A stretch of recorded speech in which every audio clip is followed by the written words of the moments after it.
गंगा जी को कहते हैं विष्णुपति। विष्णु भगवान के चरणों को धो करके जो ब्रह्मा जी ने अपने कमंडल में ले लिया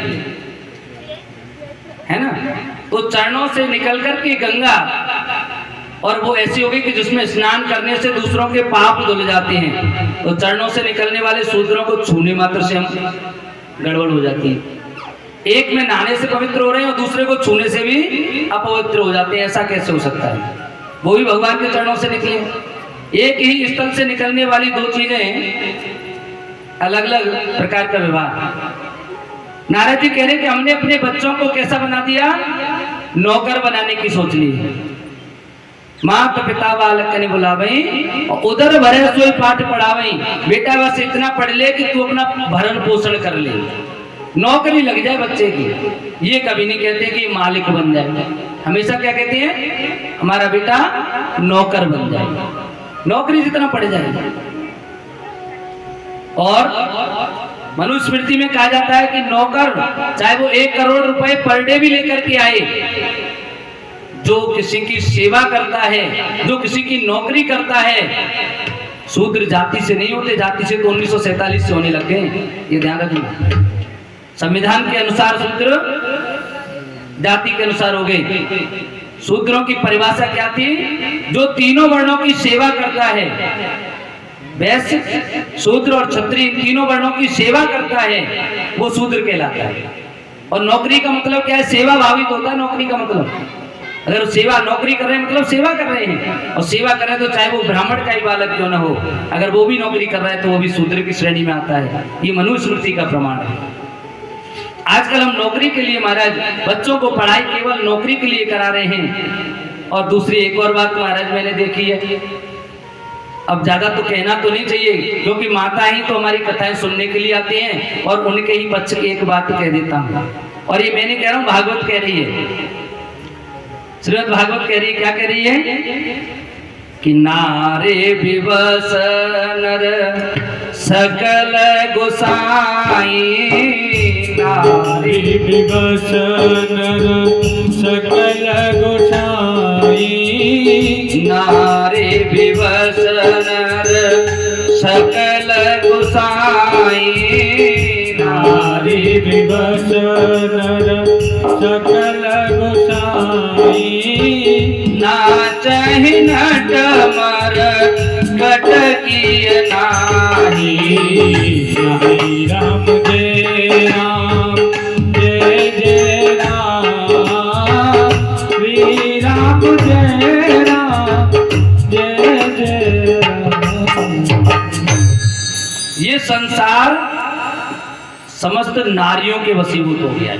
नारी विवश नर, इंसान जो पुरुष हैं वो सब नारियों के वश में है। नर सकल गोसाई, हे प्रभु ये संसार पूरा किसके वश में हो गया है? नारियों के वश में है। गया वो जमाना जब कहते थे कि आदमी के वश में नारी रहती है।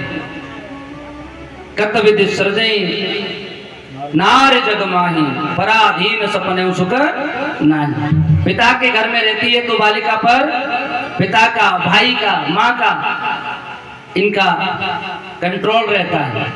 जब शादी हो जाती है तो शादी पे पहुंचने के बाद पति का, सास ससुर का, बच्चे हो जाते हैं तो फिर बच्चों का, इनका कंट्रोल ऐसा रहता है। ये पराधीन है नारी हमेशा, लेकिन अब नहीं रही है।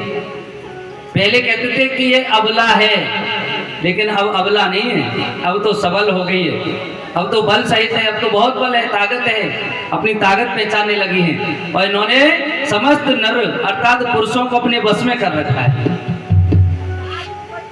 हाँ, अब तो राज ही इनका है। क्योंकि इस देश की प्रथम महिला कौन? राष्ट्रपति आज की कौन है?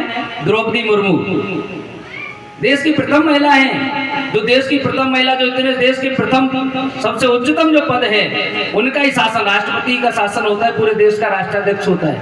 पूरे देश में आज उनका शासन चल रहा है, नारियों का ही शासन है। समस्त पुरुष जितने भी हैं वो नारी के वशीभूत हैं। और वैसे भी मैंने जहां तक समझा है, अबला और सबला का क्या फर्क है, क्या अंतर है? पहले नारियां पुरुष काम करके आते थे, पैसा कमा के लाते, अपनी अलमारी में रखते थे। जब स्त्री को कोई जरूरत पड़ती तो पहुंच जाती पति के पास कि अब ला, अब मुझे दे, अब मुझे जरूरत है, अब ला। इसलिए वो अबला थी। लेकिन अब 1 तारीख को जैसे ही तनख्वाह मिलती है और पहले कह देती कि सब ला, इधर दे पहले, अब तुम मांगते रहना मेरे से, इसलिए सबला है। और पुरुष को तो फिर कंट्रोल में रहना पड़ेगा जब पैसा सब उनके यहाँ है। हाँ, वो एक अलग बात है कि 2-4-5% नहीं हो, लेकिन अधिकतर लोगों का यही हाल है। हाँ, ये होम मिनिस्टर हैं। हाँ, और वैसे नारियों के लिए उनका पति ही परमेश्वर है, पति ही गुरु है, पति ही उनके लिए सब कुछ पति है। अगर पति ने गुरुदक्षा ले ली है तो नारी को गुरुदक्षा लेने की आवश्यकता नहीं होती है। लेकिन मैंने ज्यादातर देखा है पति भगवान तो घर पे हैं, घर से फुर्सत नहीं काम से, और महिलाएं जाती हैं कथा सुनने के लिए। कथा में हमारे जैसे गुरुजी मिल जाते हैं और थोड़े से गुरुजी अच्छे लगे, गुरुजी हमें गुरुदक्षा दे दो। पति ने गुरुदक्षा नहीं लाई पर हमें गुरुदक्षा जरूर दे दो। हमारे गुरुजी हैं, अपने गुरु पहले बना लेंगे। अगर गुरुदक्षा लेनी है तो पति पत्नी दोनों साथ में लें, और अगर नहीं ले सकते हैं तो पति अगर गुरुदक्षा ले ले तो पत्नी का तो उन्हीं को फिर गुरु मानना शुरू कर दो। बोलो राधे ही राधे। कहने लगे तरुणी प्रभुता गे श्याल को बुद्धिदायक कन्या विक्रण्यो लोभा दंपति नाम च कलकनम। हे प्रभु, आज की ये स्थिति हो गई है, स्त्री का जो भाई होता है ना, साला, हमारे यहाँ ब्रज में कहावत है, दीवार को बिगाड़े आरो और घरे बिगाड़े सालो। हाँ, दीवार में ज्यादा बड़े बड़े आले होंगे ना तो चोर वहीं से अंदर प्रवेश कर सकते हैं। दीवार को काट करके बनाया जाता है पीछे की, एक ईंट कम कर दी जाती है। ईंट कम लगेंगी तो जल्दी टूट जाएगी दीवार। इसलिए कहते हैं कि दीवार को बिगाड़े आरो और घरे बिगाड़े। और ये अब से नहीं, मामा शकुनी से चला रहा है। शकुनी मामा ने पूरा घर ही खत्म कर दिया था, है कि नहीं? तो इसीलिए कहते हैं।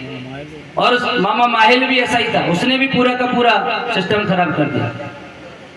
मामा या साला कहा जाए, आजकल किसी स्त्री का भाई चाहे उसकी घर में बिल्कुल नहीं चलती हो, अपने घर में उसकी स्वयं की पत्नी उसकी बात नहीं मानती हो, पिता नहीं मानते हो, भाई बहन नहीं मानते हो, लेकिन जब वो अपनी बहन की ससुराल जाएगा तो अपने जीजा जी को सलाह जरूर देने लग जाएगा।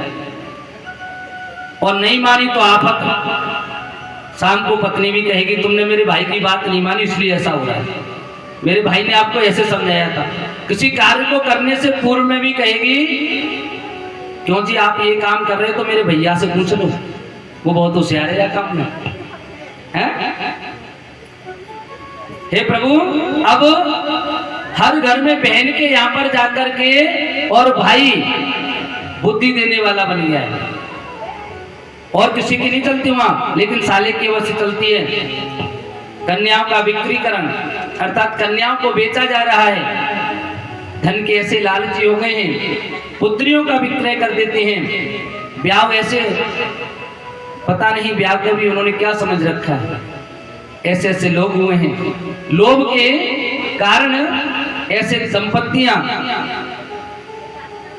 ऐसे ऐसे पुरुष स्त्रियां हैं जो अपने बच्चों को भी बेच देते हैं। ब्राह्मण जो लोग हैं वो भगवान वेदों को बेचने का काम करने लग गए हैं। ये कलयुग है। किसी भी कथावाचक से बात कर लेना, जैसे आप जाओगे अनुरुद्धाचार्य जी के यहाँ पर महाराज कथा करानी है गांव में, पहले सबसे पहले बता देंगे 20 लाख रुपए लगेंगे। ये तो मेरे को देने हैं आपको, बाकी व्यवस्थाएं टेंट वेंट आपको करना है, साउंड आपको करना है, लोगों के खाने पीने की व्यवस्थाएं आपको करनी है, वो अलग है। 20 तो मुझे चाहिए। किस बात के? जो कथा मैं सुना रहा हूँ वही वो सुनाएंगे, अलग से नहीं आई कथा, वही है, वही भागवत की, लेकिन पैसा